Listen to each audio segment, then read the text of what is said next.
আসসালামু আলাইকুম। জীবনে বন্ধু নির্বাচন অনেক গুরুত্বপূর্ণ। মানুষ সামাজিক জীব, একা কেউ জীবন কাটাতে পারে না। জীবনের সুখ দুঃখ ভাগ করে নেওয়ার জন্য প্রয়োজন একজন ভালো বন্ধু। ভালো বন্ধু সেই ব্যক্তি যে দুঃখে সান্ত্বনা দেয়, ভুলে সঠিক পথ দেখায় এবং সফলতায় আনন্দ ভাগ করে নেয়। ভালো বন্ধুর সঙ্গে থাকা মানে নিজের জীবনকে আলোকিত করা। একটা ভালো বন্ধু জীবনের শ্রেষ্ঠ সহায় হতে পারে। যেমন একটি ভালো গাছ ছায়া দেয়, তেমনি ভালো বন্ধু মনকে শান্তি দেয়। আমরা প্রায় শুনি, সৎসঙ্গে স্বর্গবাস, অসৎসঙ্গে সর্বনাশ।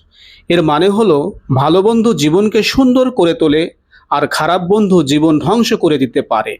তাই বন্ধু নির্বাচন খুবই গুরুত্বপূর্ণ।